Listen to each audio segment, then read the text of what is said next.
Good evening, everyone. Let Everybody's everybody in.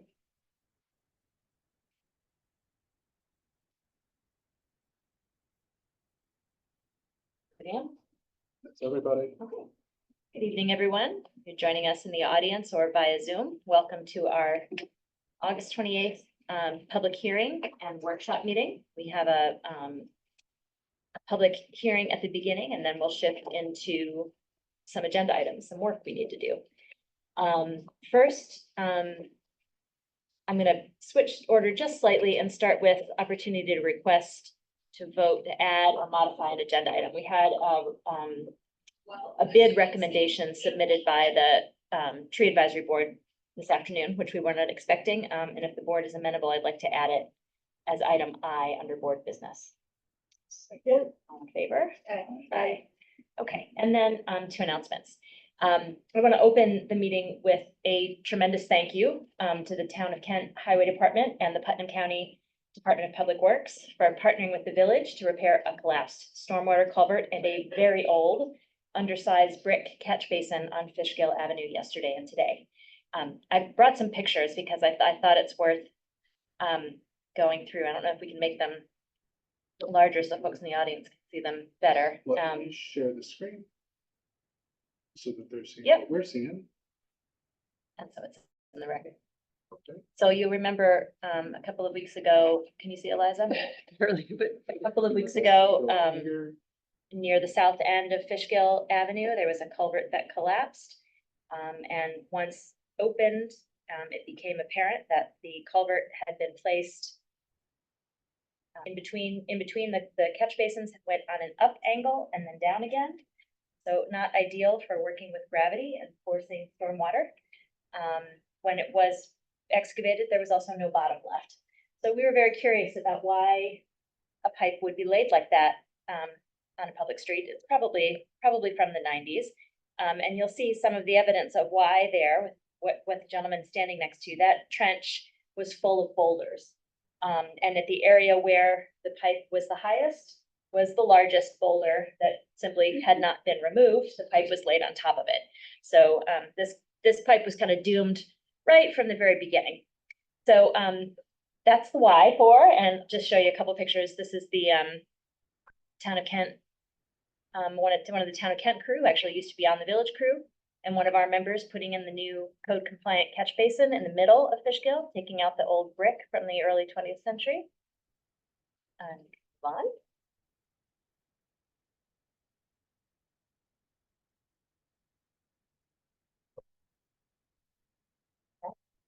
Just some fun site pictures, Town of Kent equipment, moving our pile. Thank you, Town of Kent, for all of their cool toys.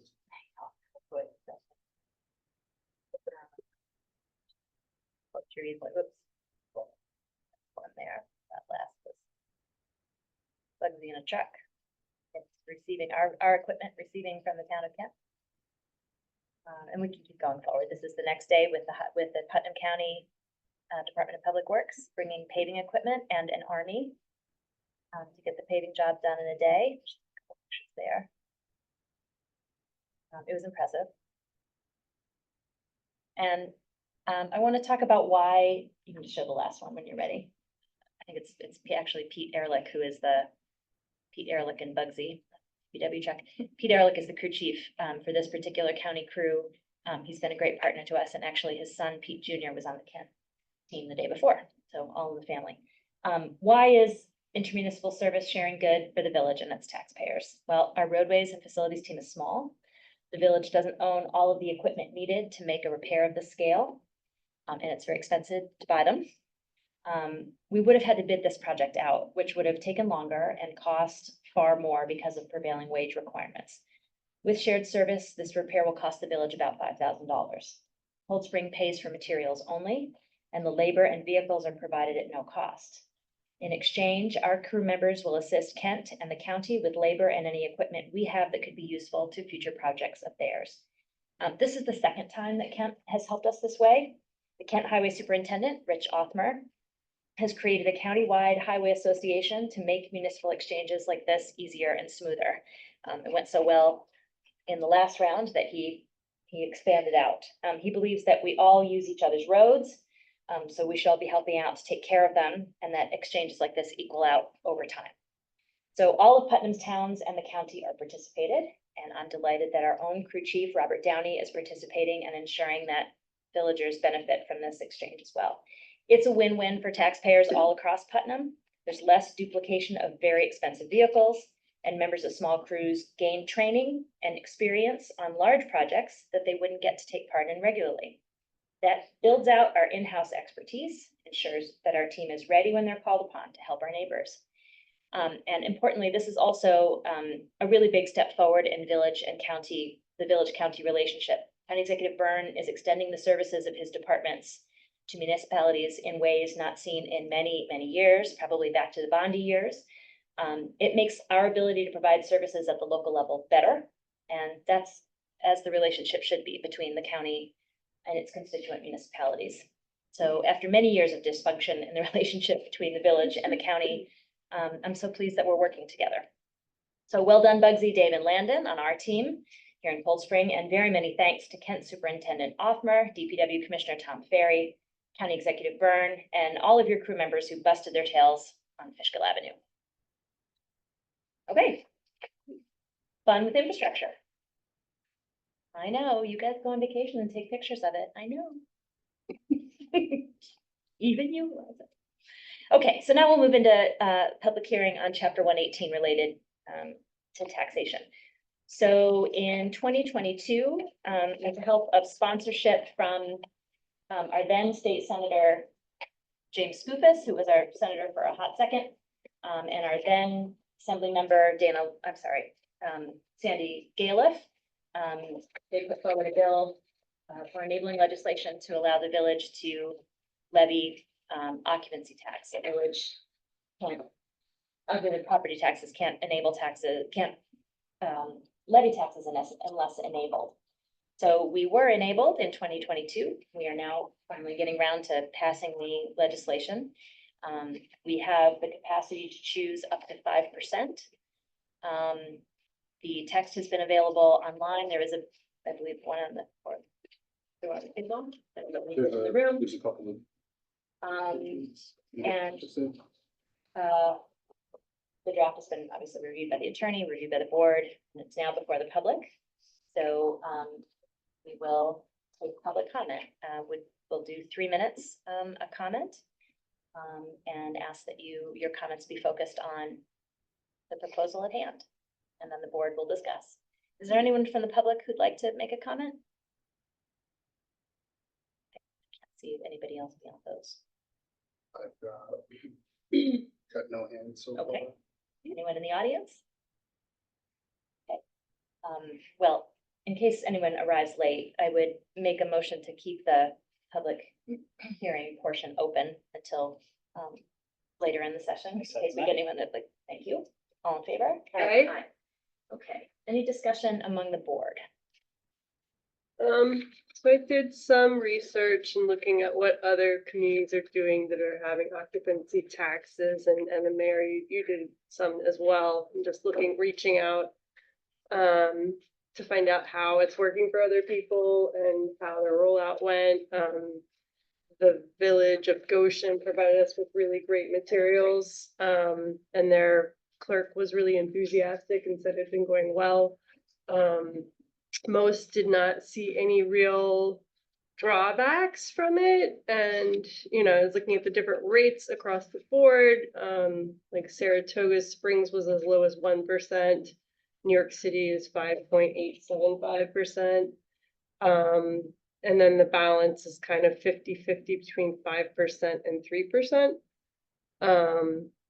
And then there was like at least one village that had a village 5%, a town 5%, and a county 5%. Right. Just to give you an idea of what some places are dealing with, like the 15% Right. tax on your hotel visit would give the feeling of a really unfriendly to tourism community. Does Saratoga's county, I'm sorry, does Saratoga County share? I'm not sure which county Saratoga is in. Is their county share? Saratoga Springs, probably does. Yeah. Yeah, I would expect they do. And they have the track too. Yeah, and a lot of the villages that don't have these taxes, their counties do. So most places have a 4%, 5% tax on their hotels. It's pretty common. Can I ask for the ones that have the, like, the county, the town and the village or whatever it might be? Like on average, how many, do you know how many rooms they had? That I didn't get. I should have checked. I feel like that was Goshen actually that had that. The town recently had enabling legislation too. They were approved right before us, so it's probably pretty. I think it's Goshen that has the town, city, village, town, county. So I think that's just kind of like a sign of like what is happening in the greater world of tourism. It's becoming a really hot economy for tourism, and Yes. communities like ours, you know, we're struggling under our infrastructure, which isn't really funded by the greater state, and our highway department's tiny, and our visitors, you know, occasionally write letters to the paper about how our town looks shaggy, but that has a cost, and that's what we're, you know, trying to maintain. Yeah, right. And just for clarity, the state does fund infrastructure. We do get money from New York State for paving, et cetera.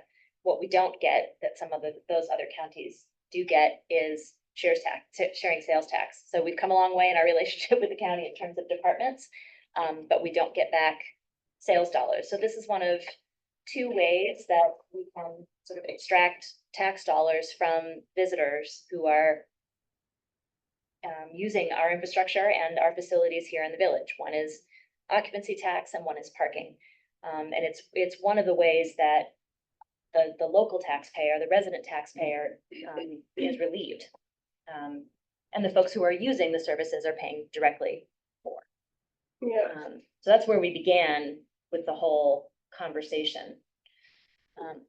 So I think it makes sense to have a occupancy tax for sure. I guess I think with like the new parking meters bringing in income and sort of shaking up the local economy in a way, and people getting used to that. I guess personally, I would feel a little bit more comfortable if we started at 3% and went up from there, like in future years. Is that what changed your mind when we first had these discussions? When we were working on the short-term rental chapter, you were in favor of 5%. Right, yeah, no, and you know, I understand how much money the village needs. I mean, we have so many big projects on there. We just need funding for a lot of things that we don't have funding for. So I'm totally all for the village finding revenue streams. I guess I'm just after the sort of social fiasco of the parking plan. What are you worried about in relation to occupancy tax? I'm not following the thread on. I would say just perception that, you know, we're making it hard for the local economy, for local businesses. You know, if somebody spends, you know, $15 on their tax here, maybe they will spend less money on Main Street, those kinds of things. I don't want it to hurt Main Street and our local like businesses. But I'm also not entirely sure that it will. So, Greg, if you could share, I asked the clerk to prepare. And I don't have it digitally, but everybody should have a copy. Everybody have it, in their and there, packet. if the members of the public want to see it, we'll make sure this is part of the public record for those of you who are joining online. So Greg, you want to talk us through the spreadsheet you built? So each of the trustees in front of them should have a one pager that lists out the daily, weekly, and annual impact at 3% and 5% of occupancy tax. I based it on the day rate that I found at each of our four innkeeper locations. The lowest of which was a day rate of $215, the highest of which was $625. So you'll look at the daily rates and see that at 3%, at $215, you're talking about an impact of $6.45. At 5%, it's $10.75. So it's a difference of $4.30 per day at the lowest end of the spectrum per room. I want to call your attention to the room inventory. We are talking about a total impact in the village of 33 rooms. I think all of the locations that trustee Starbuck mentioned have more than 33 total rooms in their municipalities. And so they, That was my question, yeah. and so they have a lot more flexibility in being able to charge a lower rate because they have a higher volume, right? They'll make it up in volume. With 33 units, we're not going to be able to make it up in volume.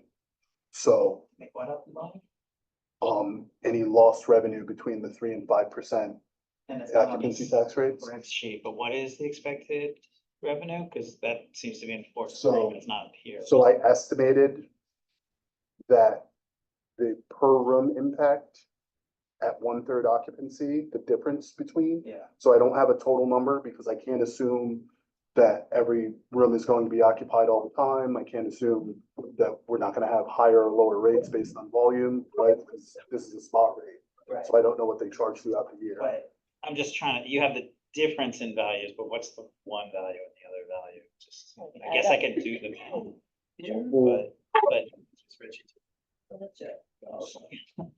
So at 5% per annum, back of the napkin math, looking at roughly $25,000 across all of the units at 5%. And at 3%, you'd be looking at 8, 10, 14,000. That's at what occupancy? That's 1/3, you said? That's at annual rate for one room. So Yeah. at 1/3 occupancy, it would be I don't understand the impact to the village. Yep, she's getting it, hang on. $23,000 at 1/3 occupancy. So that would be the expected revenue or the expected difference in revenue. You're looking for the total revenue and I can't give it to you because I don't know, aside from on August 28th, what they would charge for a room. If every innkeeper drops to $5 in on December 23rd, because nobody's staying here, 5% of that is, And there are variable rates to see them. And these are private businesses, they can Sure. do as they please. We're making assumptions based on the total. so I can tell you difference what, set of the occupancy. I'm just- So we can let's make hear assumptions. from Aaron, what his concerns are. No, I'm just trying to understand, like, what the expected revenue might be to the village. And so I understand this, it's like, it shows, okay, what's the difference in somebody's bill for that? That's important. But also, right, putting a tax out there. How much is this expected to generate? Right, so let's make sure, I just want to make sure when we talk about tax, there is local tax. This is a tax on people using the service, right? So occupancy, as Eliza has pointed out, occupancy tax is common all across New York State.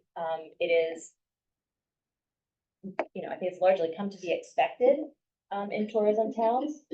And, I think if you're paying $215 for a room, another $10 or another $6 is not a big leap. Mhm. Yeah, I'm not complaining, I'm just trying to Yeah. understand how much revenue the village should expect to make from. and there's a lot of factors that go into it, right? Seasonality, total volume, and the innkeeper rate, which we have no control over. So for me to toss out a number to you would be inaccurate. I wouldn't want to do that.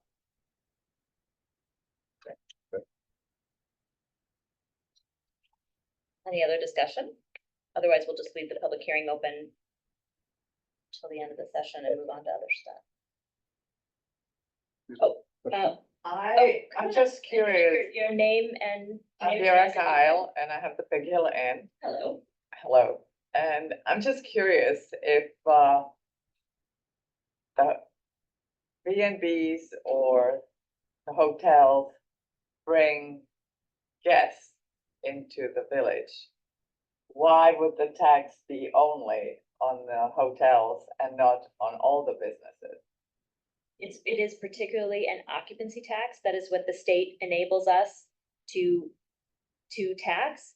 If we were to impose a local sales tax, we would need to have different enabling legislation from New York State. New York State is really specific about extending taxation power to the local level. So we are enabled to tax occupancy. We are not enabled to tax sales. So in other words, We would need to seek enabling legislation from our senator and assembly member. It would have to pass the Senate and the Assembly, and then the governor would have to approve it. what about the short-term rentals? So this local law is intended to be extended to short-term rentals as well. We're starting, it's a new model for Cold Spring to do this taxation. So we're starting small with the small number of hotels and B&Bs as defined by New York State law. It's sort of our trial run. If you read the text of the law, the intention is that it will be applied to short-term rentals as well. And is the 5% definite, or is it possible to start with 3 and then see how? We have the discretion to choose up to 5%, which is the discussion that we're having now. We don't have a counter off proposal on the table at this point, but that's the number we're discussing. That is our Because discretion. we already had few guests who must have heard from somewhere that this is gonna be happening, said, we're not coming here. I mean, if they're gonna screw us like this, we're not coming. Do you think that an occupancy tax is going to stop thousands of people from coming to? Cold I Spring? don't know, it was just a threat, I or, mean, you know, We well, hear that about a lot of things.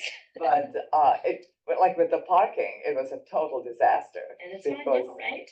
Well, it's better, but it was like, you know, people would come and they couldn't find any parking and they couldn't walk, so I had to drive them to the train station so they could park the car, then we would Great. come back. In the meantime, I have 3 couples waiting to be checked in, so I was just besides myself, because I couldn't manage all of it. Yeah, I mean, we have a unique situation with very limited parking on our main street. It's one of the few areas where the village can actually monetize visitation. It's not ideal in every circumstance. It's not ideal for every merchant, for every innkeeper. But it's the physical reality we have to work with and the financial need we have to work with.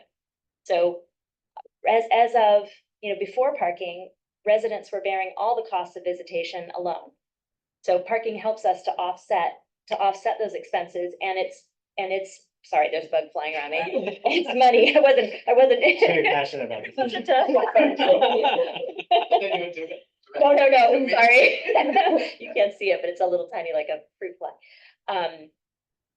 Yeah, so now we have some capacity to gain income from people who are visiting and using public water, right? Public bathrooms, all of the things Well, the that we public pay. bathrooms, that's another issue. I have like people from the street coming to the inn because there are no This is public. why we're bathrooms. trying to raise So revenue. hopefully it's gonna That's right. improve in that area, because That's what we're hoping for as well. we're like public bathroom place now too. We would like more as well, but to do that, we need to raise revenue because we don't have the money to do that right now. So what's on the agenda? How do you plan to spend the money? What are the So- top? So the way budgeting works under general municipal law in New York State is that all revenues get dumped into the general fund and allocated as part of the budgetary process. So these dollars aren't earmarked for specific things, but we can use those dollars for everything within our general fund budget, and that includes infrastructure. All the things that you use on Main Street, right? Bathrooms, Sidewalks, signage, bathrooms, signage, improvements Snow all around the plowing, village. everything that we do to take care of this village. Weed whacking, everything comes out of the general fund. Everything except water and wastewater comes out of the general fund. So this is an infusion in the general fund that allows us to have more flexibility to spend in areas where it's needed. And right now, our biggest need is infrastructure. Does anyone want to add to that? Well, thank you. Well, thank you for asking. So just two small points. One, as the board knows, I travel a lot. I stay in hotels when I travel for work, and I have to itemize my expenses. So I'm really familiar with all of the different layers of tax that everybody does, because I have to split them out and report this. And there's a ton of taxes from a ton of hotels where I stay. Now, I usually are staying in cities. There's multiple layers there, but it does seem very common Yeah. to me to have this. The other thing I want to mention is my very limited experience here in local government, what I learned from parking is that it's easier to raise rates than to lower them. And it's counterintuitive, but when we have rates and expectations, we build it into the budget, and then it's very painful to lower the rates in the future. And meanwhile, because we've already allocated the money with the process you just Mhm. mentioned, right? We have to find that That's it. somewhere in the same year. So starting more gently and raising it seems like it's easier to swallow in that way as well for us, Easier for as a us to board. solve? I don't understand that. Because if we find it's going great, we can raise the rates and it's like everybody's used to it and it's easy. If we find that it's maybe 5% is having a big impact, and I appreciate the point here that it's not that big great an impact. But if we do find that we want to lower it for whatever reason, sometimes the money's already allocated. Now, we're already into the budget cycle, right? We're in a different place. That's right, and we're doing this at this time of year because we'd like to begin in this quarter, which begins in September. Right. And Greg has contacted all of the innkeepers ahead of time, so they know this is coming. And I'm all in favor of moving quickly on this, Mhm. right? I'm subject to public input, Yeah. the process. And honestly, I don't feel particularly strongly one way or the other about 3 versus 5%. Clear, I haven't really done a lot of the modeling. But just as a general observation, it's easier to raise the rates later than to lower them later. And so just based on that, I would certainly be fine starting at 3 and then raising it up to 5. But I wouldn't feel terrible about 5 either.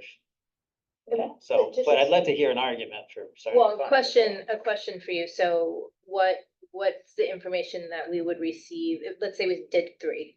What's the information that you would need to receive in order to think that it was worth raising it? Like, what's the number impact, or what is it that you'd be looking for in order to decide, oh, we should raise it? I got a protest parade down Main Street. Uh-huh. Or, well, A protest more, parade more, by whom? more, no, it was a joke. More seriously, this similar thing that we heard during parking where business owners came and said, this is really affecting our income. And I thought, I found those presentations to be persuasive, right? I mean, there were very specific examples given, which is great. It wasn't just an emotional argument. It was Well, And except quantitative we are in many, now, in some cases. we're a month in, or 2 months in from that discussion, and Main Street is packed almost every day. All the spots are parked in. There is no shortage of people coming, and we're not even to September yet. We're not even to Labor Day yet. I don't have a conversation about parking. I'm not Well, trying to. but I think it's important to say that the doom and gloom that was predicted, stores haven't closed. We have a rising volume of visitors that we would expect every fall. I think comparing the emotional reaction to parking to the logic of an occupancy tax and shifting those costs to the people using the service and taking it off the shoulders of our village taxpayers, I don't think those are reasonable comparisons. Maybe not reasonable, but I don't think they're logical comparisons. I'm not. I don't see why the emotional response leading up to, or in response to parking, right? All of the hysteria about no one's ever coming back to Cold Spring, no one's ever gonna shop in Cold Spring, all the businesses are gonna close. 2 months later, that's not what we're seeing. We're seeing the rise that we always expect in the fall. Right. I don't see how that compares I'm to the not, question of an occupancy I'm tax. not sure you're understanding. I'm not predicting hysteria. But why would you not, given the opportunity to offset the taxes that our residents, right, instead of raising taxes on our residents X%, we're putting a tax on the visitors using the village. Why would you make By how that much? choice? By how much? By what? How much? What's the dollar amount? that I would be the don't know, but when we see what comes in, that will be revenue that was not generated by you and your neighbors paying taxes, but by the people coming to use the village, paying the tax on the service they are enjoying while in our village. I don't see those as equal things. I see that as a benefit to the people we are responsible to and the people we work for. Fine, I see it as somewhat more nuanced than that. I'm So, open to it. What is the nuance? just that the decisions we made have repercussions and, they're important. And, again, I don't feel really strongly that we're gonna impact somebody, hugely with 5% versus 3%, but I don't know, it's hard to predict. Well, what are the And I think it's repercussions that easier you're to worried about? raise things. I would aim for 5%. I'm just in favor of doing it incrementally. What are you worried about in terms of unexpected consequences? So we put a lot of stress on some of the businesses and residents here that, But what does that mean specifically? Are you worried that occupancy rates will drop? that's one thing that would happen, Uh-huh. yes. And are you worried about that? I'm worried about Cold Spring being tagged as a very unfriendly place. Uh-huh. Worried that, our residents, because this is eventually, we imagine is going to be aimed at short-term rental, this tax will have a much greater impact than the, ones on this sheet, right? And it's And, income that we need from visitors. Established at the Yeah. beginning, I'm totally in favor of this. Tweets, thoughts? Well, I think something that might be missing from this conversation that you touched on in the beginning is the history of this enabling legislation. It was at a time when we were always scrambling for money and desperate to fill holes, literally and figuratively. But this was a very large lift to have it go through the state senate and get passed and signed by the governor. And it was a tool for us to use in a very limited toolbox of things that we can do, right? So parking was one. That had been being talked about for 30 years. We did it. Yes, it was painful, but here we are. As you noted, streets are filled with people, spots are filled, stores are filled, everyone's okay, right? We made it through somehow. Maybe we've been tagged by being mean, doubtful, doesn't look like it on the streets again. That's, I don't have much patience for, because I think that's just hyperbole and ridiculous. Well, And and it's if not you- policy, that's if- just right. emotion. But no, it's okay. So I think this is like an important tool that we have. We are actually being very systematic isn't the word, but it's like we are starting small because we are starting with these businesses. And when we get to that fantastic conversation about STRs, we will tackle that piece then. But this is like known entities. People come to these places, they're lovely. And it's very normal, as Eliza noted, with all these other towns and villages near us and as you noted, it's very expected to pay taxes on a room. Like no one, Venice isn't hurting because people are like aghast at the taxes on the rooms. People go, right? So, And Cold Spring is, I don't see the logic. I'm very, very skeptical of the argument that Cold Spring will have a massive drop off in visitation. Our visitation grows on an annual basis, right? We know from the projections of the large conversation happening right now around a tourism development that visitation is projected to increase. I'm wondering, when you're visiting hotels, are you taking note in your head, when I'm in Boston, I'm gonna choose this one over that one because this one has a 2% occupancy and this one has a 3%? I'm traveling for business and I don't know if there's a lot of business. They're all the travelers same here. in the same town, Kathleen. They're all- I don't know, but I I'm think trying to draw, different let me draw a better analogy. Let me try to draw a better analogy. Would a 1% difference, would it impact your choice to visit one place or 1% tax on a room to visit one place over another. I don't see the logic I in that. think you're trying to have me represent a tourist here. I'm not a Oh, tourist no, here. it's not what I mean. I'm just trying to follow And the I'm not logic. going to try to say their logic. First of all, Tweeps, I agree with everything you said. We're in total alignment there, okay? I just think that the argument that maybe I'm hearing from both of you is we should charge 5% because we can, And we need to. okay? And we Which- need it. Okay, good. I want to hear more about that argument. Because mine is really based on, I don't know what I don't know. Right? I don't know if there's gonna be a problem or not, and I do believe it's easier for us to raise rates, which we can and should do, to the 5% that we're enabled. Given, You understand The the opportunity to opportunity try that cost, out. right? So the opportunity cost of going low and then raising them later means that we're gonna be subject to these differences. you've already told me that Right. we can't rely on those numbers because the varying rates and the occupancy. No, no, we no, don't you know. can rely on the difference, the mathematical difference is real. So you're going to lose these dollars. At what volume you're going to lose those dollars, at what multiple, I can't tell you, but I can tell you that that's. But wait a minute, we don't even have these dollars right now. This is new revenue. It's a wonderful thing. Right. Any new revenue is a good thing. And I think that we are pushing a lot of things all at once in 1 year. Right. So we have pushed parking and it's great and we're making revenue and we have increased enforcement to make that work better, which is also bringing in more revenue, which isn't our goal to make revenue that way, but it is increasing revenue quite a lot. And these are things that affect the local businesses.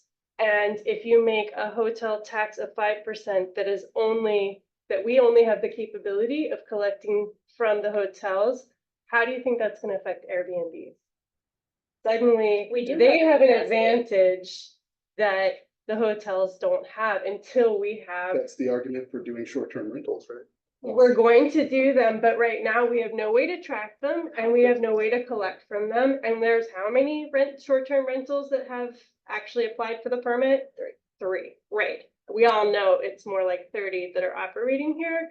So to Erin's point, to take these things slowly while we're building the structures around it to support the greater plan, which is to collect eventually a 5% tax from the hotels, the short-term rentals, make it a fairer playing ground for all of the businesses that are operating here, who all live here, many of which live here, and our residents as well. I just think that it would be, again, we learned this lesson from going too far, too hard, going for too much with parking. And I think that I would love to just learn from that lesson and be like, all right, let's start with 3 and then next year we'll make it 4 if it didn't seem to hurt anybody and it's working well and the hotels are cool and they're fine and we're not hearing feedback that's saying it's a disaster. It probably won't be, but start at 3, build it up, and we'll get to 5, So just in terms of process, so you're aware, it is a local law change every time, so it's not a resolution that changes it, it's a local law change in a public hearing. That doesn't matter, right, one way or another, it's just a different process. So I want to make everyone aware of that.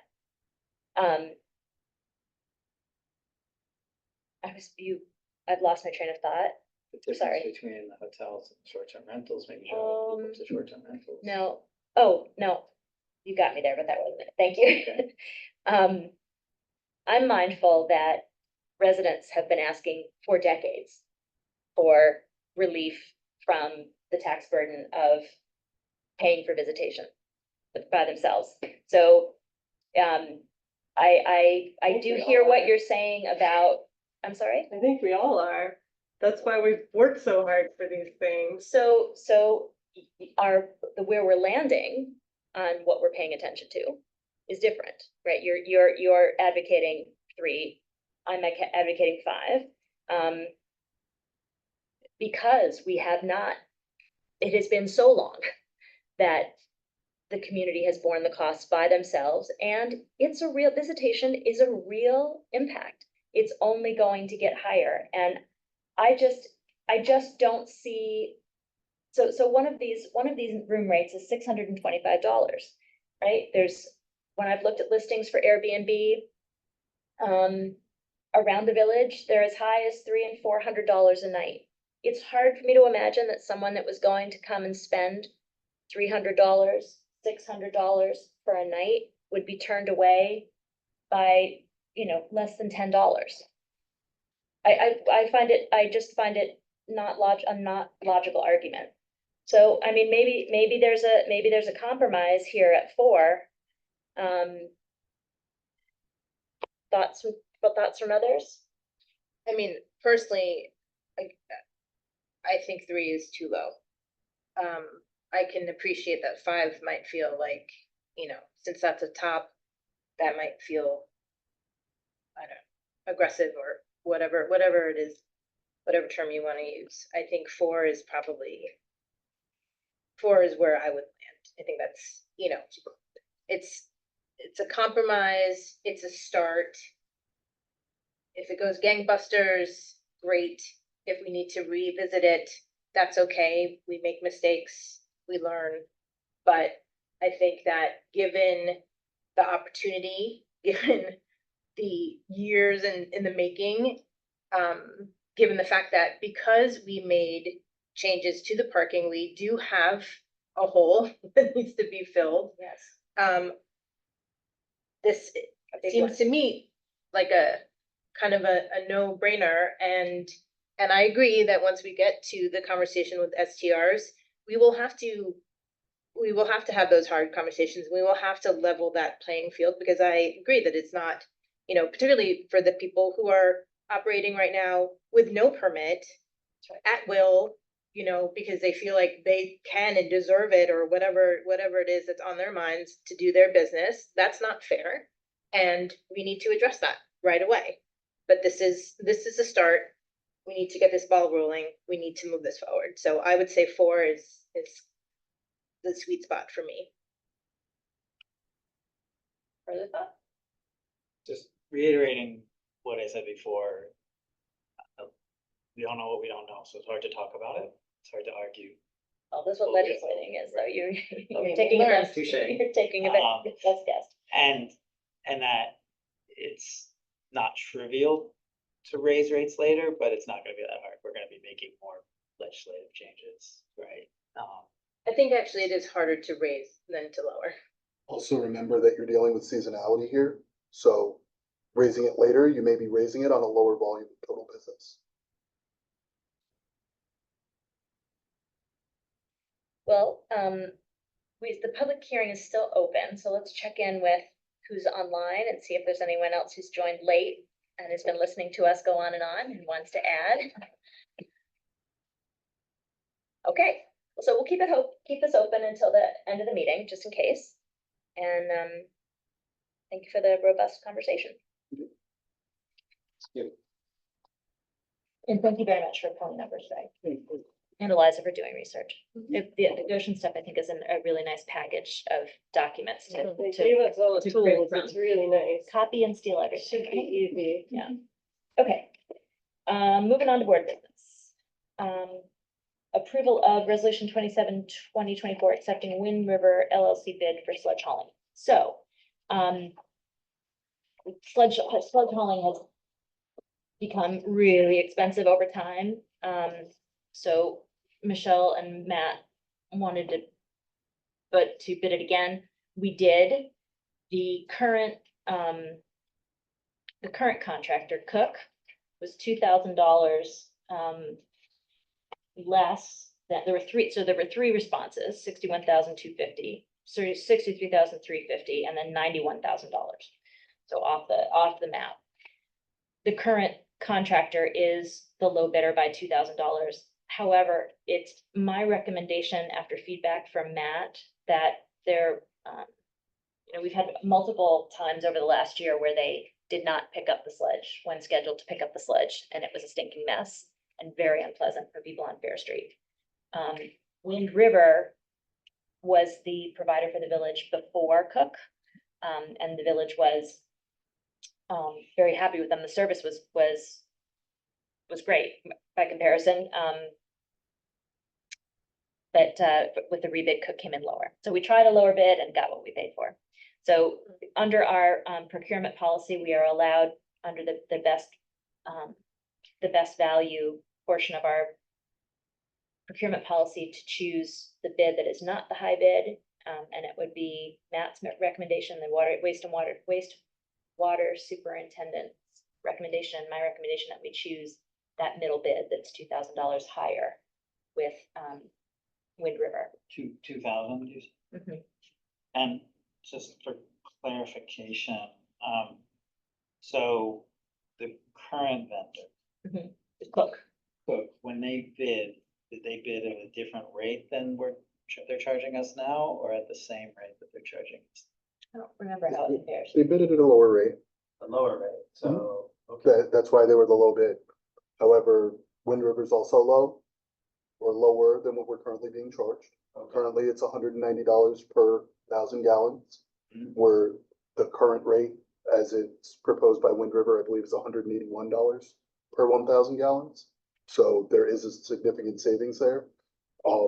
And it comes with an ease of use that Cook was not previously offering. So I think for business operations and business continuity, Wind River would be the best selection. Thanks, Jeff, for explaining that. Great. No worries. Sorry. I do it 700 times a day. No, it was. I'm still new. So much in my head here that was just going, so, good. We also have a Wow. plethora of Jeffs and Gregs, yeah. Would you like to make a motion? I motion we, accept the bid for sledging, Is our resolution? the resolution. We have to read it to the record. Tricked me. Sorry.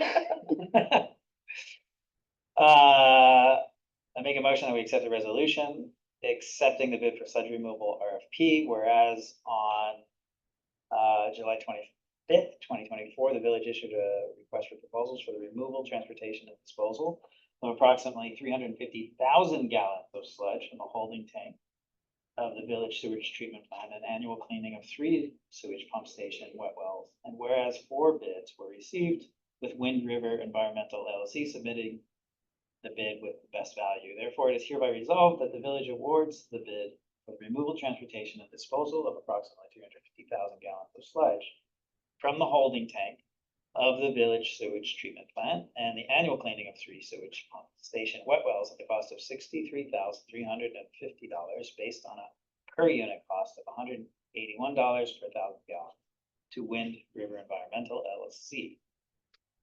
That's a roll call vote. Trustee Starbuck, Aye. trustee Phillips Woods, Aye. trustee Kramer. Aye. Mayor Foley. Hi, thank you, Aaron. The ayes carry with 1 absence. Okay. The next, I'm gonna do my very best to explain.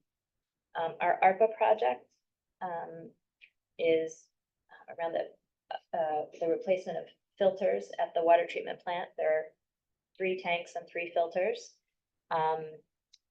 What the estimates that we got early on, are when we, began this process of deciding how we would designate the ARPA funds. Remember, we have $200,000 given directly to us and 200,000 directly from the county. That's a mix of ARPA money and sales tax.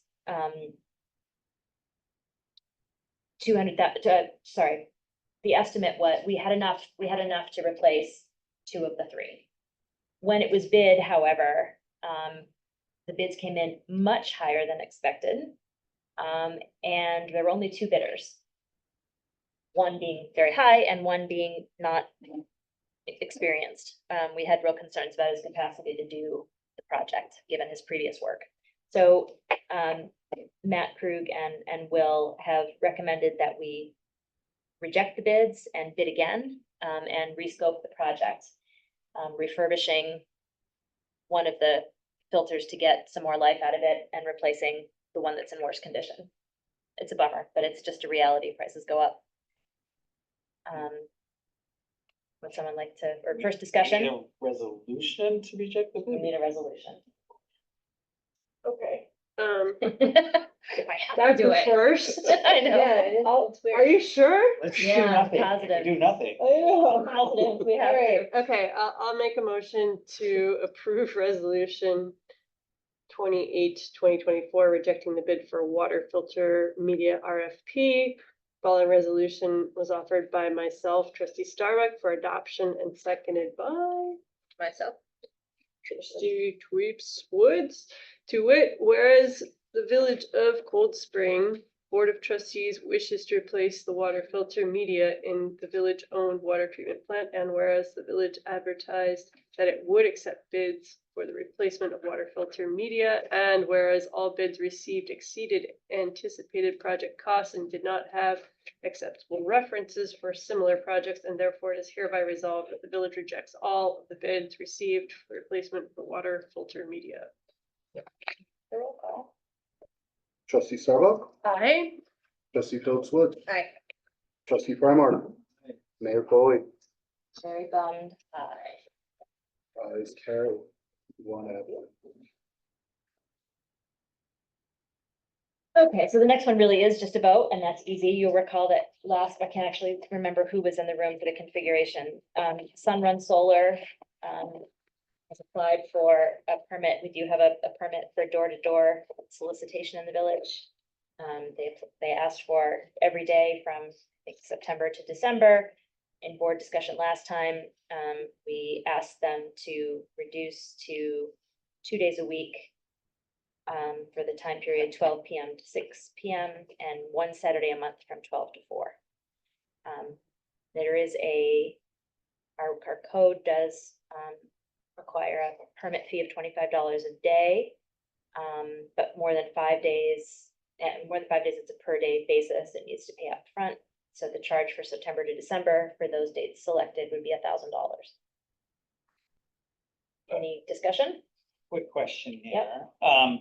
This doesn't say September to December anywhere on the vendor application form. The applications are per annum, so he wouldn't be able to solicit past December 31st. It's calendar year, it's not our fiscal year. It's calendar year. But we can certainly specify that when the permit is issued, that be clearly stated. It'd just be better. Yeah, and we can also, this is actually, we don't get many of these. So, Nice they ask. and you'll notice it's our old, it's our old, well, yes, so it's a good story.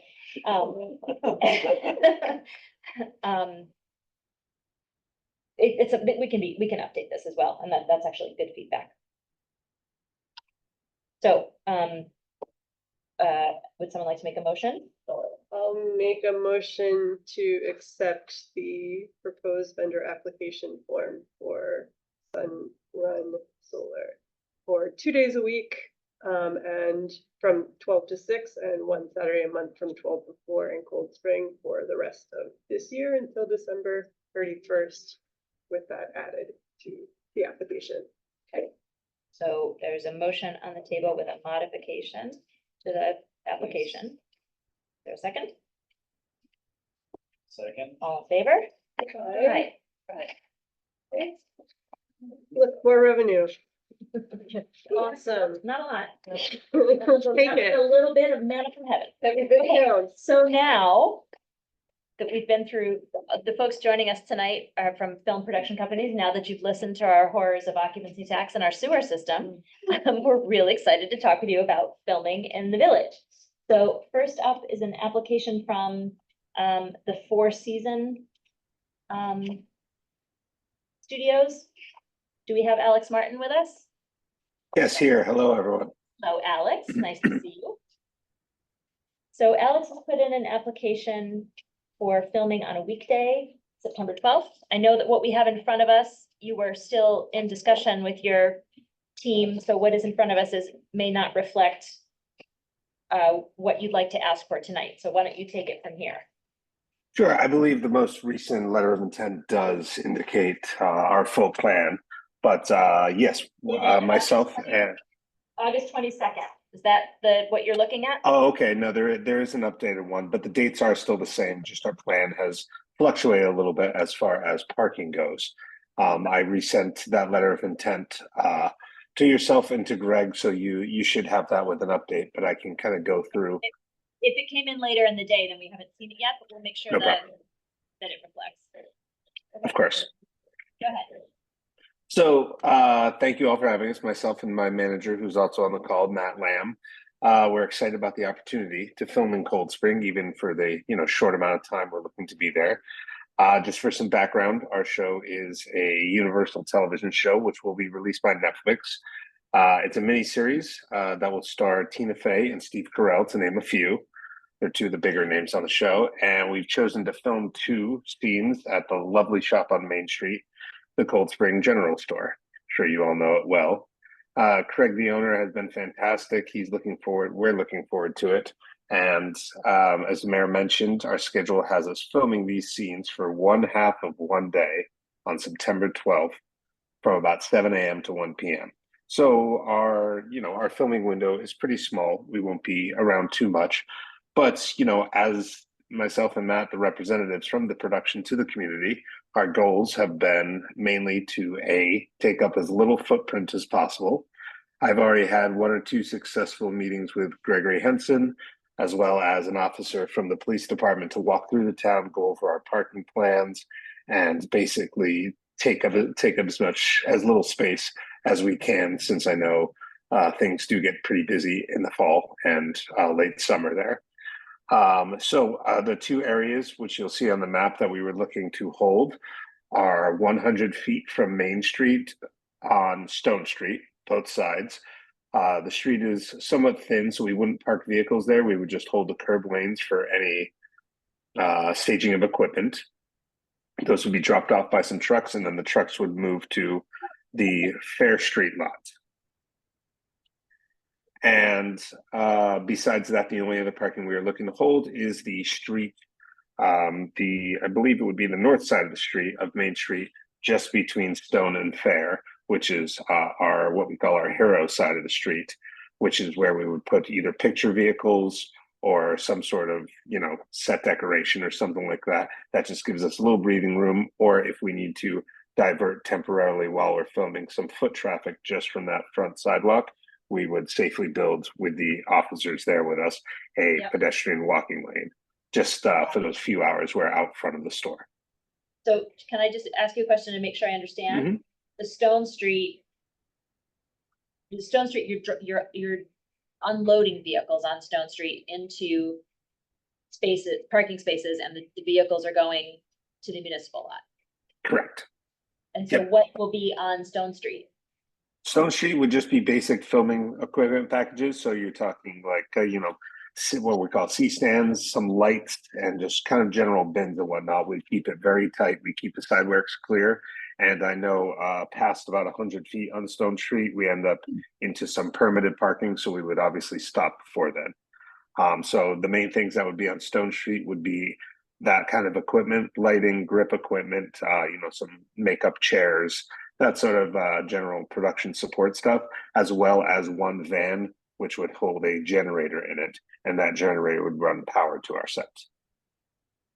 Okay. And so what we see in front of us tonight has space requested at the highway garage, but you don't need that anymore. So when I walked with Greg and the officer, we realized we're pretty sure we can fit everything in the Fair Street lot. Greg did mention that there's one little area, and it is on that, I apologize, it's on that new updated letter of intent. I marked it out, that we could use for any sort of overflow for a few of our box truck if need be. We're assuming and planning for it not to be. Right in front of it. Right in front of the salt shed. It's Salt shed. Yeah, you would need to run that by Bugsy. That's the highway crew chief. That's a county facility, the salt shed. And I don't know, I mean, obviously not accessing it much for salt right now, but there are vehicles going in and out of there. So we Right, need to and it make wouldn't sure be that on they've the got passage. service side, it would be on the back side, adjacent to Fair Street, Oh, like right behind Riverview. so right behind it. Mm-hmm. And I'm Um, also happy to reach out. We're also working with the Dutchess County Film Commission and team. So I'm sorry, the Putnam Valley County Commission. So we can also talk to them if need be and make sure they're aware if we do end up using any of that space on that side of Riverview. I'm sorry, are you talking about Putnam County? Putnam Valley is Yes. another town. I'm sorry, Putnam County. Okay, and what, I'm sorry, I don't understand, what do you think that you need the? Greg had tourism- mentioned that Putnam, the county owns some of that space back by the salt shed. Is that correct? No, we own it, the county. Oh, you do? Yeah, the county, it's the county highway, it's a shared facility, we own it, they have a salt shed there. Understood. I raised the concern that making sure their vehicles can get in and out, but as Greg explains it, you're gonna be fine with the location you looked at in person. Okay, perfect then. Thank you. You've done well to pick a weekday. Mhm. So what we'll do tonight is sort of take temperature of the board for whether the board would like us to continue negotiating, and then I'll bring a contract back to the board for approval. Understood. So, thank you for being very decisive and concise. That helps us a lot. Discussion among board members. Do we get to see Tina Fey is the one question. Is She will be there. Amazing. Okay. Feedback from board members, any concerns about proceeding with this? Well, I mean, I think the fact that it's a weekday is okay. Yeah. That makes it, this makes it possible. Yeah. Do we have precedent for this? Like, what time do we have to like clear the street? Because there might be overnight parking there and things like that. The officer in charge will work out that when it needs to be blocked off, et cetera. Yeah. But yes, we have blocked traffic ahead of time for morning shots to make sure that nobody's in there. Mhm. Like, after the evening, when everybody's left for the shopping day, they'll block it out at night. I thought you meant 7 for us. AM to 2 PM, that's gonna require some rerouting of the Metro North. Well, do you Traffic? intend to stop traffic flow on Main Street? I don't think No, so. we do not. We will not be Okay. doing any intermittent traffic control on Main Street. The only control we might ask for is a little on Stone Street when we're offloading around 7 AM. Besides that, we don't plan on closing any street traffic besides some foot traffic on our Harrow side for those small intersections where we are actually rolling film. And I believe that the officer in charge indicated that one officer would be sufficient for this one. I defer fully to that officer and Greg, but that seems fine to me. Great. So does the board wish me to continue discussions with Yeah. with the Four Seasons? Sounds great. I would support Awesome. it, yeah. Thank you. So I'll check for your updated one and we'll be in touch tomorrow. Great. Thank you all. Have a great night. We I'm appreciate you. sorry that you had to sit through all of that municipal conversations, but now you know why Please. we're grateful for your dollars. We're happy to spend them. Our other main goal is making sure we're helping out the block, the community. So we're talking to the community as well. So we're here for you and thank you for being here for us. Thank you very much. Talk soon. Okay, and we have a still photography proposal from Leone and Company. Do we have Brendan from Leone? We have another Brendan. Yes, I'm here. Hi, How you doing? we're well. How are you?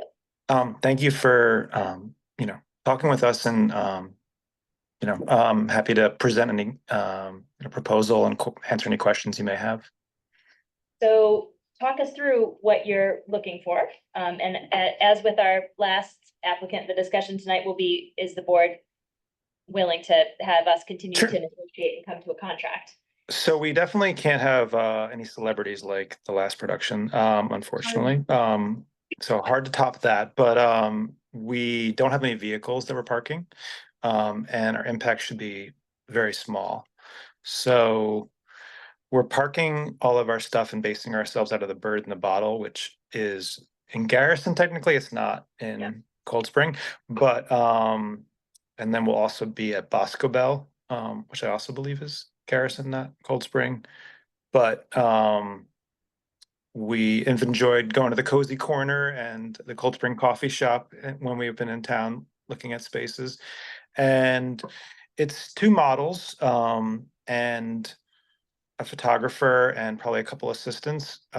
We can keep it to less than 10 people because they'll be getting their makeup done at the Bird in the Bottle and then can just come into town. to get dropped off and with a couple pieces of equipment and take their shots, which are, it's about to close. It's a brand called like SEA New York, and it's dresses and sweaters and kind of fall clothing like that. So the focus of the pictures is on the clothing, and the background would kind of be small town, kind of, not the focal point of it, be more blurred in the background, but kind of small town, local streets. So we picked out a couple of areas that kind of make sense for that look, but it's not the focus is not on specific like houses or buildings or anything like that. If it was, we would pay residents and we would compensate people, but it's more of a generic kind of photography. And we did run this by the officer in charge. He feels comfortable with it. It's a another sidewalk based weekday shoot. And he feels that one officer is appropriate. Also to make sure you just can keep people out of your way. Do we think any closures of streets? No, I mean, it's very low key. It's, I think our total crew, including people that won't come into town, is 15. And I think of the people that would come to town is probably 10 people at the max. And we applied for, I believe it was like 7 to 5, just to be safe, because sometimes the timing changes a little bit, but we won't need that much time. I think we're gonna do some shots at the Bird in the Bottle at the beginning of the day, and then the middle of the day we would come to town, and the end of the day would be at Boscobel. So it's probably about a 3-hour window from maybe like 11 to 3 or 4 is probably accurate, and we'll have lunch in the middle of that too. So maybe 11 to 4 is probably what I would amend it to. And this is for next Wednesday, right? Correct.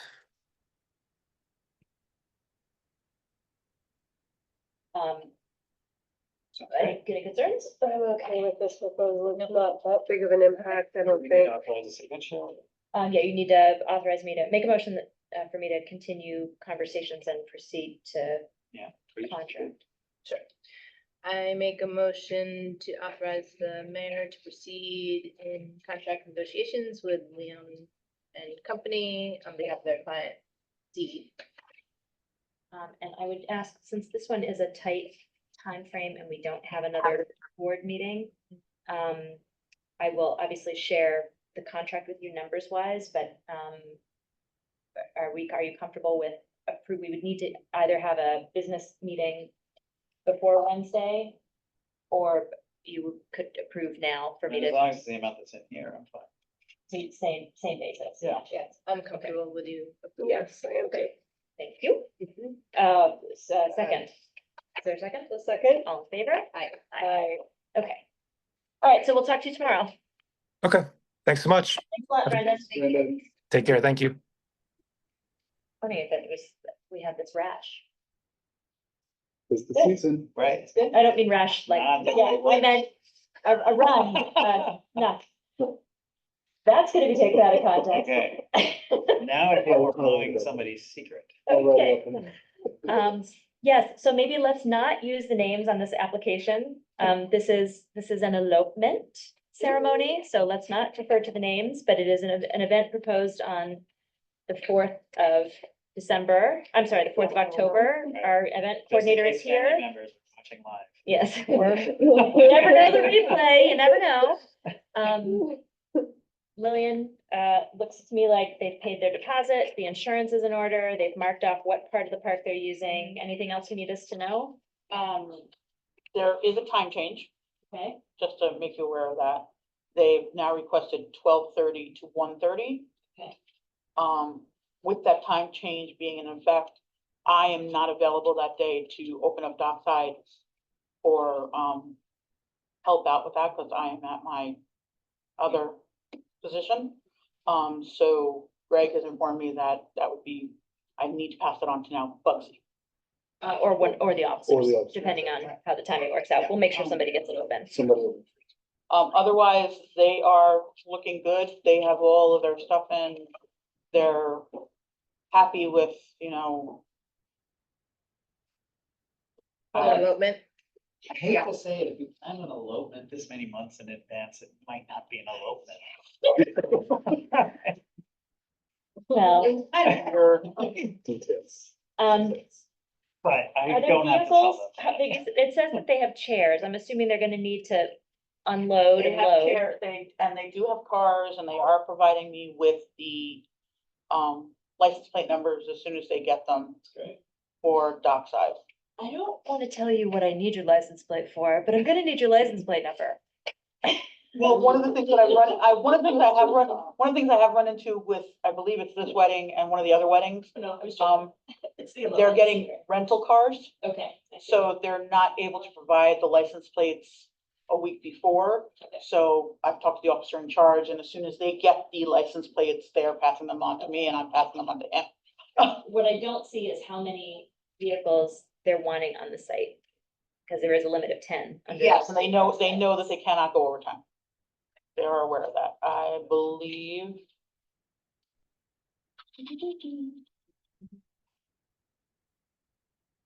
I believe it's no more than 10. Well, it has to be. Right. Yeah, Discussion from the board? Okay, so would someone like to make a motion for this elopement ceremony? I'll make a motion to approve the application for a permit for Dockside Park on October 4th, 2024, from 12:30 to 1:30 PM for a elopement ceremony. Second. All in favor? Aye. Thank you, Lillian. No problem. Yeah, thanks for being. Okay. Next are two items that I am super excited about.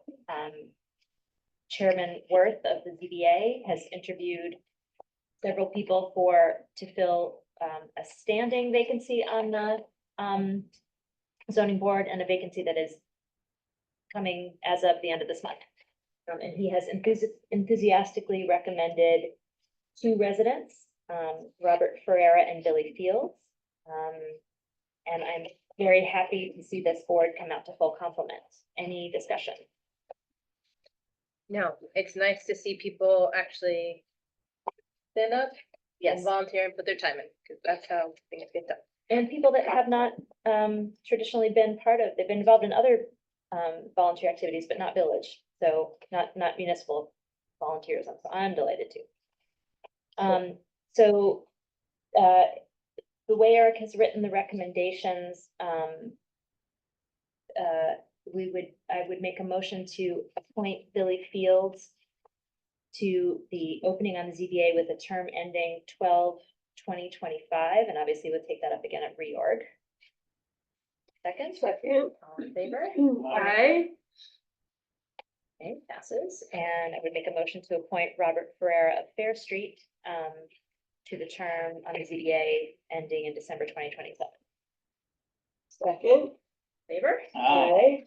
Fantastic. So now, as soon as these guys are on board, which will be starting next month, now we can run that board through the same training that the planning board had, which has been exceedingly helpful for the function of the board. So thank you, Eric, for spending time, and thank you, Robert and Billy, for stepping up. Last is the tree board resolution. So there are the tree board decided to break bids into two pieces, one for tree removals, and the other for tree pruning.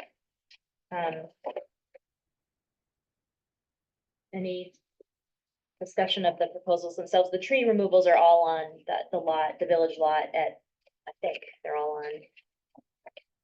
Oh, no, they're not all. I was thinking they were all on. They're at 170 to 172 Main Street, 15 High, and 21 Main.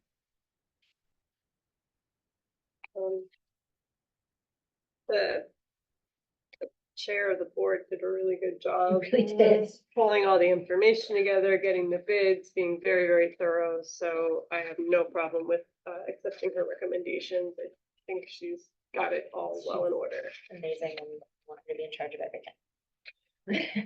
Would someone like to make Would like to make the motion, here's the keys, babe. For the 29th. Sorry. So these Oh, are for this tree is- maintenance, I don't know. Oh, I if don't know if you everybody have has the them, okay. Oh, I have Think one we do. Make this one? Wait, and the other. Who's got I 29? have number 30. oh, So you I have get- 29, okay. So someone make 29. Oh, I, Actually, okay. I vote. Okay, I make motion. Authorizing resolution 29-2024, accepting the bid for tree maintenance RFP. The following resolution was offered by myself, Mr. Woods, for adoption and seconded by Myself, trustee Starbucks. Starbuck, to wit, whereas on August 13th, 2024, the village issued a request for proposals, RFP, for the pruning, maintenance, and minor removal of 16 village trees, and whereas 2 bids were received with Garrison Tree Service submitting the lowest bid. Therefore, it is hereby resolved that the village awards the bid for pruning, maintenance, and minor removal of 16 village trees at the cost of $5,600 to Garrison Tree Service on a roll call vote. Trustee Starbuck, Aye. trustee Phillips Woods. Aye. Trustee Primark. Mayor Foley. Hi.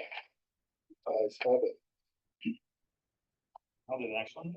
Great. I make a motion, for resolution, 30-2024, accepting the bid for tree maintenance, RFP. The following resolution was offered by Aaron Primark, trustee Aaron Primark, for adoption and seconded by Trustee Starbuck.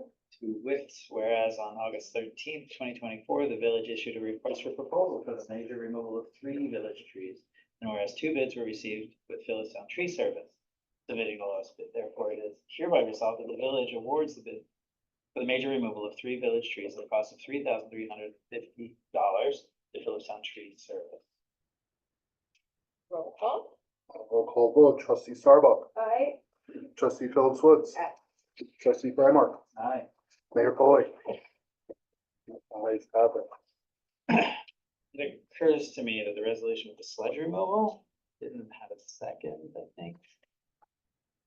Hang on, let's Good. check. Sludge removal second was.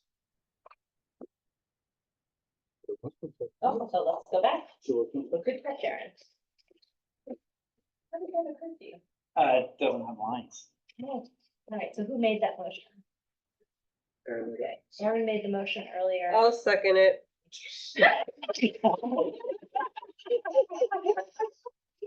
You don't need to read it all into the record again, do we? Do the roll call. Okay. Do the roll call. Trustee Starbuck, Aye. trustee Phillips Woods, trustee Primark, Mayor Foley, and the ayes still have it.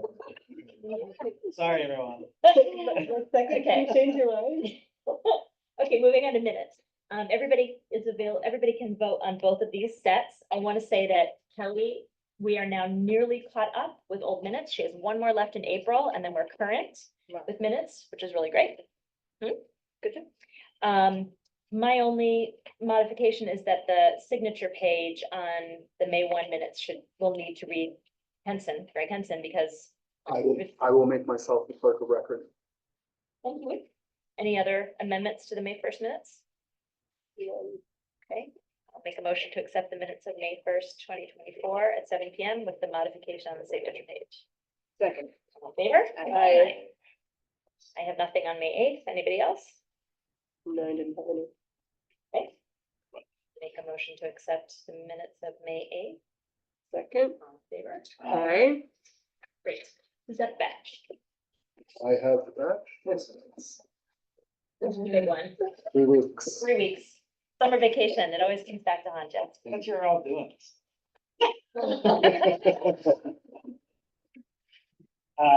Make a motion to approve, batch number 7504 in the amount of $102,702.71. Second. All in favor? Aye. Okay, so now we'll come back to public hearing. Is there now anyone in addition to Vera who might like to make a public comment on the occupancy tax proposal before us? Okay, hearing none, seeing none, I make a motion to close the public hearing. Second. All in favor? Aye. Okay. Well, so we all agree in concept. We have, a difference of opinion on amount, but it seems that the board, there is a concurrence around the compromise of 4%. Would someone like to make a motion? Or you can make a motion that's something different if you'd like. I still would like to keep it at 3%. Okay, so we don't have, currents yet. Let's talk it through.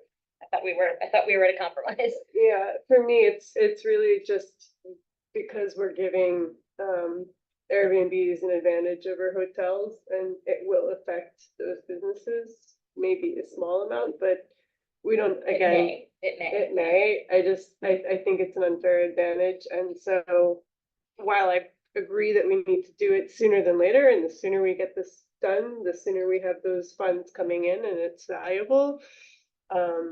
I would rather that we start at 3, and then after we have the Airbnb legislation updated and have permitting process done, and we actually have a way to track Airbnbs, then raise it to 5 later on. Okay, so can we go? So we're stepping back, I think. I thought did we have a majority interested in a compromise? You put forward 4%. I think it was one person. No, but I'm trying to remember the conversation. What did you express about 4%? I didn't. You didn't, okay, so let's talk about it. Yeah, I think what is wise here for us is we're expecting there are problems to be solved with the short-term rentals, but that should be a much more impactful change that we make here, right? Have an effective short-term rental regulation and to be able to collect tax off of occupancy tax off of short-term. Sounded like the front door was speaking. Yeah, that's important. Rob's still out there. And I'm wary of doing things that for unknown, unanticipated reasons are gonna set us back from short-term rental. And, cause that's gonna be a bigger work and probably a lot. Can you explain that a little more, just so I understand what you mean by set us back? Well, a couple of things. I mean, as Eliza pointed out, and I have considered this. If we're effectively in the short term taxing hotels and not taxing short-term rentals, we're effectively, weighing, putting our finger on the scale a little bit about prices, where residents might choose one or the other. It's not our intention at all, right? Nobody's trying to do that, but that's the end result, and it's maybe a small amount, but it is an effect that's happening. And, but it's not our intention to do that. I mean, our intention really is to raise extra revenue for the village, so we don't have to tax the resident. But to do that effectively, right? And I think, for example, really dislike to keep bringing up parking, but it's fresh and it's the other way we have to work with this. I see now that the parking is absolutely apparently full on Friday, Saturday, and Sunday, but also full on Tuesdays, Wednesdays, and Thursdays, right? And, would this have been better? Hypothetically, taxing a lower rate but for more days, for example. And just Let's not go easing down into that things. path of, I- yeah. Reluctantly bringing that up, but it's the point is that we have more freedom starting small and figuring out where to expand and how to expand, than starting large and creating a potential reaction. I don't know where that reaction might come from or if it would ever come, right? It's just easing into things seems to be a good way to do things. It's just like how I live my life, and I think government's also somewhat better to ease into things than to go for whatever the maximum might be. I mean, if we had been enabled for 10% occupancy tax, should we be do 10%? under the same logic of we need the money and we don't want to burden our residents.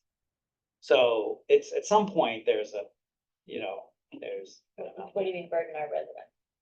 by getting, you know, by raising property taxes as our only method. So this is As a the- response. The idea of that by taxing non-residents, it's money that we don't have to raise. That's what. Okay, thank you for clarifying. So it sounds like you're advocating for what percent?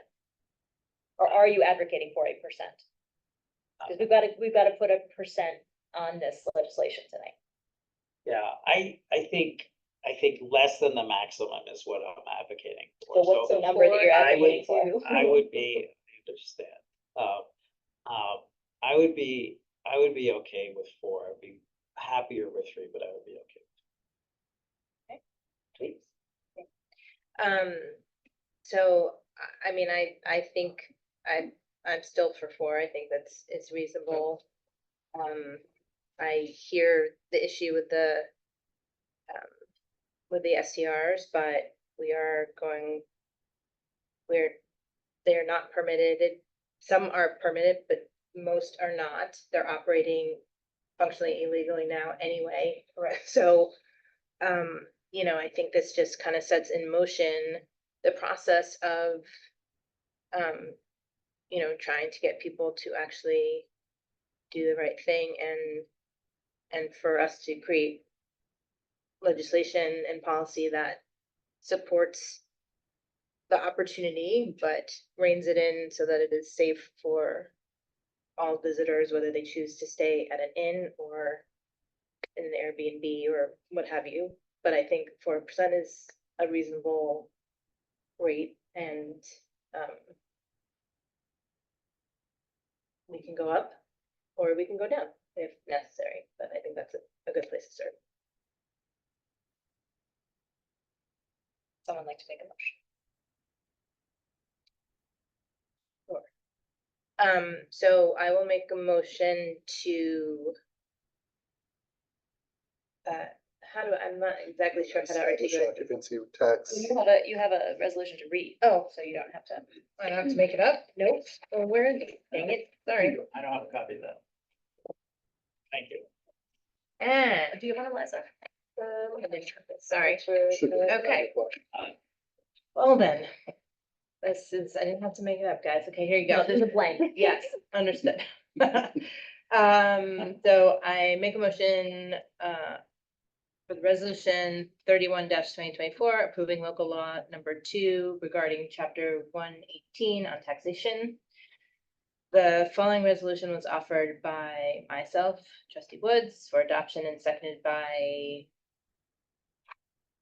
I will second. okay, by Mayor Foley, to wit, whereas the Village of Cold Spring Board of Trustees has caused to be prepared a draft of the local law to amend chapter 118 taxation of the village code, and whereas the Village of Cold Spring Board of Trustees held a duly noticed public hearing on the draft local law beginning on August 28th, 2024, and whereas the Village of Cold Spring Board of Trustees has established a village hotel/motel occupancy tax of 4%. Now therefore be it resolved that local law number 02 of 2024 is hereby adopted, and the village clerk is authorized and directed to take all of the actions necessary to complete the local law adoption procedure, including filing said local law with New York State Office of the Secretary of State on a roll call vote. Trustee Starbuck, All vote aye. trustee Phillips Woods, Oh. trustee Frymark. Aye. Mayor Foley.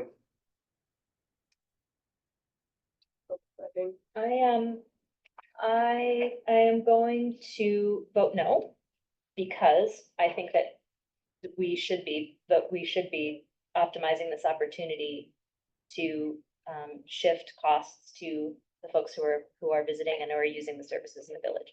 That said, I am voting no, but I am very much appreciative of the way this conversation rolled out, how we talked to each other, listened to each other, and came to a compromise. So I'm pleased with that process, but and I would not have voted no if it wouldn't have passed, but in recognition that it passes, would like to have my sentiment recorded in the record as a no. The ayes do carry. Thank you, guys. Thank you, Vera, for coming in. Now the next job is going to be hard. That's getting that DSCR chapter wrapped up. Just for the public record, so you know, what we did is not create a new chapter in the village ordinance. We amended, this amends the existing taxation chapter, which only dealt with property taxes.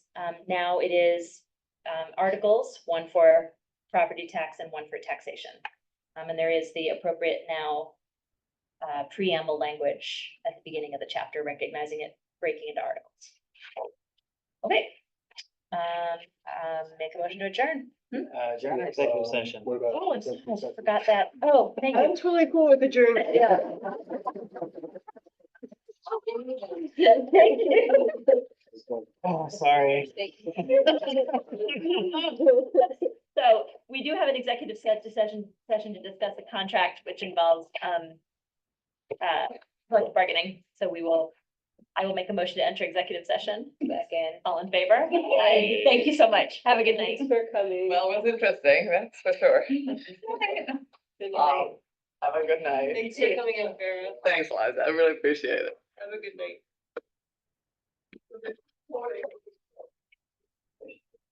Okay, so we'll stop the recording and no decisions will be made in executive session. We will come back into public session to vote. Open session. We're reopening open session after executive session to discuss contract negotiation, including a collective bargaining discussion. So there were no decisions made then, but we're going to make them now. I am seeking authorization to sign a contract with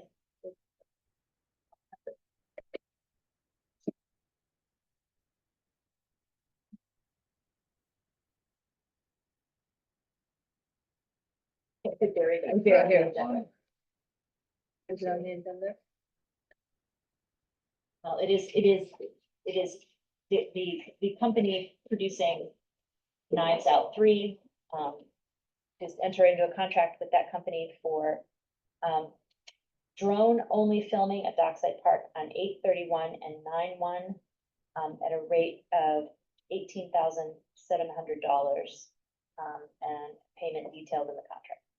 Second. Favor? Aye. Okay, Nice work, Mayor. we're not done yet. Okay, next is a memorandum of agreement for commercial details for our officers when they are providing public safety support related to for-profit events. This contract would give them 2 times the top cumulative total for base hourly rate, cumulative top longevity rate, plus weekend A-line differential rate for a total of $80 per hour. I think that what I copied for them was an old version. This is not the final version. Can we pause please and make sure that we're voting on the final version? This is the old one that says, so I'm gonna read it into the record so it's clear in the public record. I know it's gonna take time, but this is memorandum of agreement, which states the Village of Cold Spring, the village proposes that the village and the Village of Cold Spring Police Benevolent Association, Inc., the PBA, agree to create a pilot project to be in place from the date of execution of this agreement through the end of the calendar year, that being December 31st, 2024. The pilot project would provide for an increase in pay for officers working commercial details in the village. Commercial details would be those for which the village is paid a permit fee, contract payment, or is otherwise paid or reimbursed by a third party for municipal expenses incurred for a commercial event or occasion. Each officer working a commercial detail will be paid at a commercial detail rate, defined as 2 times the cumulative total of step 6 for base hourly rate, which is $33.40, plus cumulative top longevity rate, $4.35, plus weekend A-line differential rate, $2.25, for a total of, that's where it should be 80. It should be 80. That's why I keep getting thrown off. $40. 80, which is $40 times 2. So that needs to be modified in the final version. These are detailed in sections 7.1, 7.2, and 7.3 of the current collective bargaining agreement dated December 2021. The village and the PBA agree that this memorandum of agreement is to conduct a pilot project only, and the terms herein shall not constitute a past practice for purposes of future collective bargaining negotiations. And then there's a sign line for me and for Robert Barclay, and at trustee Freimark's request, we will add a date line at the bottom. So would someone like to make a Make motion? a motion that we authorize the mayor to sign the memorandum of agreement pending those two changes mentioned. Second? All in favor? Aye. Motion to adjourn?